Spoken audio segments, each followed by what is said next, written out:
నిరంతరం ఒక్క సంవత్సర కాలంలోనే మరి 9 లక్షల కోట్ల రూపాయలు ఈ రాష్ట్రానికి పెట్టుబడి తీసుకొచ్చిన ఘనత చంద్రబాబు నాయుడు గారిది. ప్రతి క్షణం ప్రజాహితం కోరి ఎన్డీఏ కూటమి ప్రభుత్వం పనిచేస్తూ ఉంది.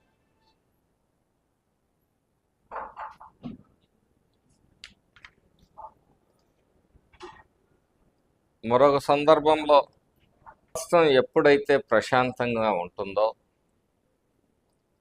అప్పుడు మాత్రమే పెట్టుబడిదారులు వస్తారు. ఏ వ్యాపార సంస్థ అయినా వాళ్ళు ఫస్ట్ వాళ్ళ భద్రతను కోరుకుంటారు. వైసీపీ ప్రభుత్వ హయాంలో ఒక్క పరిశ్రమ రాకపోగా ఉన్న పరిశ్రమలు పారిపోయిన దుస్థితిని ఈ రాష్ట్ర ప్రజలందరూ కూడా గమనించారు. ఈరోజు రాష్ట్రానికి పెట్టుబడులు వస్తూ ఉంటే వాటిని నిరోధించే భాగంగా ఈ రాష్ట్రంలో అభివృద్ధి జరగకూడదనే ఒక కుట్రతోటి ఈ వైసీపీ నాయకులు ప్రాంతాల వారీగా అనేక రకాలైన మరి విధ్వంస కార్యక్రమాలని సృష్టిస్తూ ఈ రాష్ట్రం మరి పట్ల అభద్రతా భావాన్ని కల్పించే ఒక ప్రయత్నాన్ని ఏదైతే చేస్తున్నారో ఇవన్నిటినీ కూడా రాష్ట్ర ప్రజలు, రాష్ట్రంలోని యువత ముఖ్యంగా గమనించాలి. గత 5 సంవత్సరాల్లో అనేక హామీలు ఇచ్చారు. జాబ్ క్యాలెండర్ అన్నారు, మెగా జాబ్ మేళాలు అన్నారు, డిఎస్సి అన్నారు. ఒక పరిశ్రమ వచ్చింది లేదు,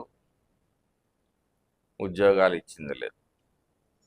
కేవలం వాలంటరీ ఉద్యోగాలు, సచివాలయాలు ఉద్యోగాలు తప్పితే ఈ రాష్ట్రంలో యువతకు ఒరిగిందేమీ లేదు. ఈరోజు సచివాలయ వ్యవస్థను కూడా ఏ విధంగా విధానాలు అందుట్లో ఉన్న విధానాలని సరిచేస్తూ ఏ విధంగా వాళ్ళకి భవిష్యత్తుని, సచివాలయ ఉద్యోగస్తులకి భవిష్యత్తును కల్పించాలని కూడా మరి కూటమి ప్రభుత్వం, చంద్రబాబు నాయుడు గారు ఆలోచిస్తున్నారు. చాలా సంతోషం. ప్రతి ఎడ్యుకేషనల్ ఇన్స్టిట్యూట్ వాళ్ళ శక్తి మేర ఇలాంటి కార్యక్రమాలు నిర్వహించి